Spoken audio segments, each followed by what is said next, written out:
abeilles, Anthophila, forment un clade, ou groupe monophylétique, d'insectes hyménoptères de la superfamille des apoïdes. Au moins 20 000 espèces d'abeilles sont répertoriées sur la planète, dont environ 2000 en Europe et près de 1000 en France.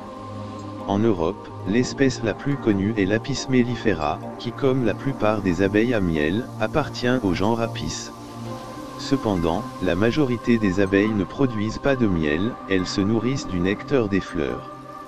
Une abeille d'hiver peut vivre jusqu'à 10 mois, tandis qu'une abeille d'été peut vivre jusqu'à 1 mois. Les abeilles peuvent être classées selon leur mode de vie, abeilles domestiques, sauvages, solitaires ou bien sociales, etc. Elles sont nettement distinctes des guêpes, par leur morphologie, et leur comportement, notamment leur alimentation.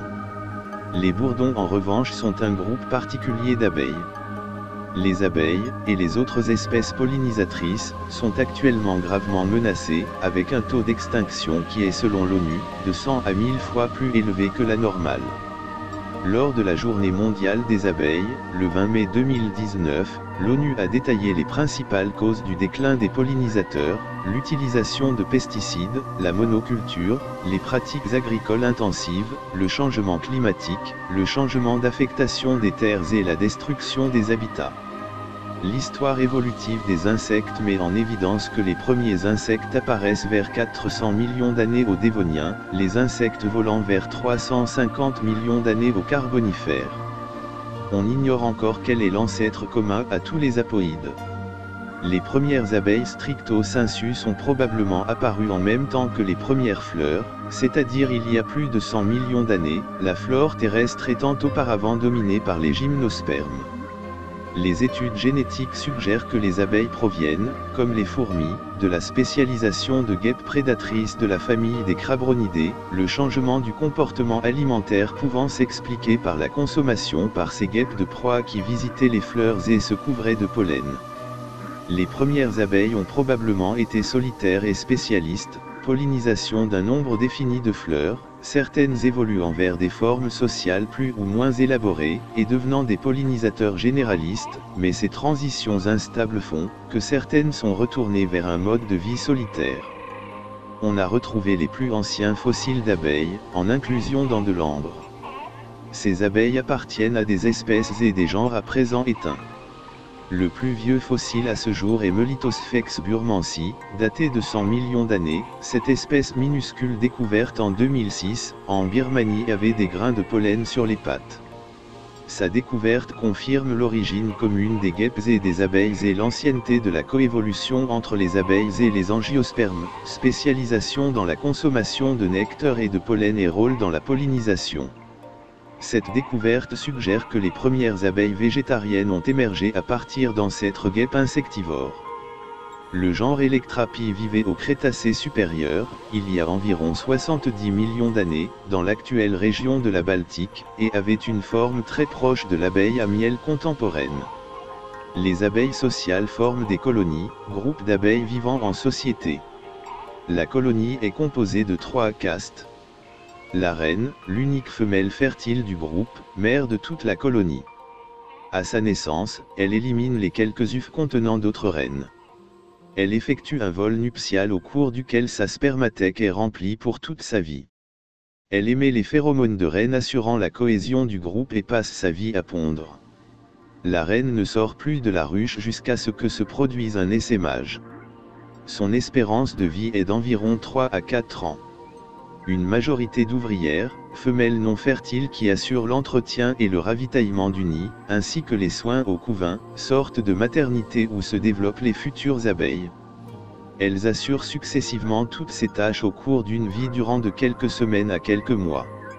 Au départ, les œufs pondus fécondés sont tous les mêmes, ce sont les soins et la nourriture donnée par les nourrices à la larve avant operculation de la cellule de gestation qui détermine si ce sera une reine ou une ouvrière qui naîtra. Des mâles, ou faux bourdons, dont le seul rôle connu est la fécondation des futures reines. Ils meurent après l'accouplement. Le mâle, ou faux bourdon, vient au monde par un mode de reproduction appelé parthénogenèse gamophasique. Il naît donc d'un œuf pondu, non fécondé par la spermathèque de la reine pondeuse. Cette découverte est due à l'abbé Dzierzon qui démontra, en 1845, que la reine donne naissance à des mâles par parthénogenèse.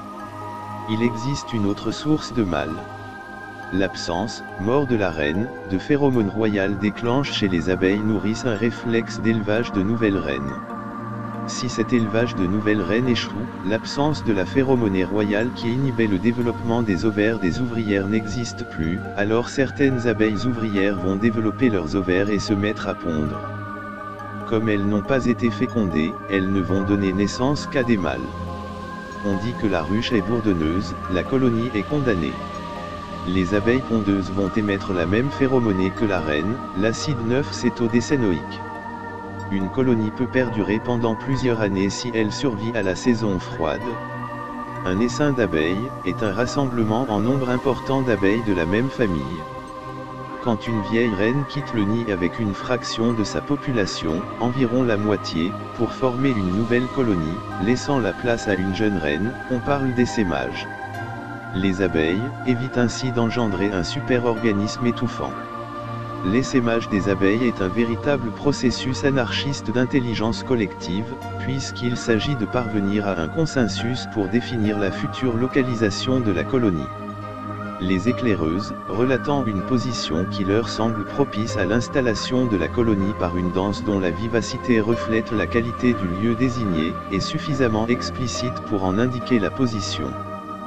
Toutes les exploratrices ont le même pouvoir d'information et présentent de manière transparente et souvent simultanément leur découverte.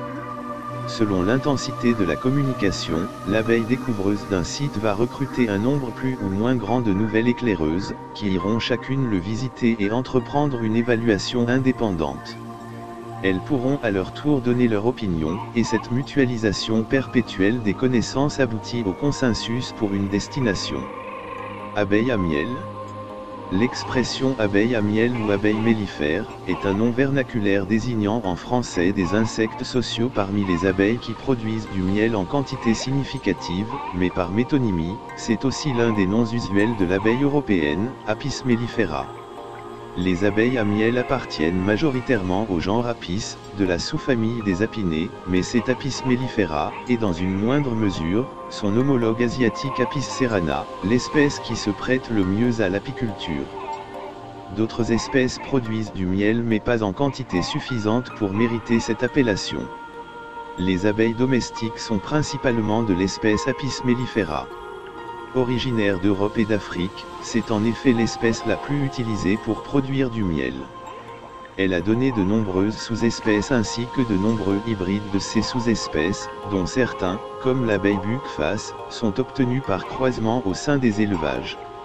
Apis cerana est également exploité dans certaines régions de l'Asie. Les autres espèces du genre Apis, Apis florii, Apis dorsata, etc., se trouvent uniquement à l'état sauvage. Des abeilles de la tribu des Meliponidae produisent également de petites quantités de miel. Le rendement des colonies d'abeilles en miel dépend aussi des végétaux à la disposition des butineuses, car les plantes à fleurs sont plus ou moins mellifères.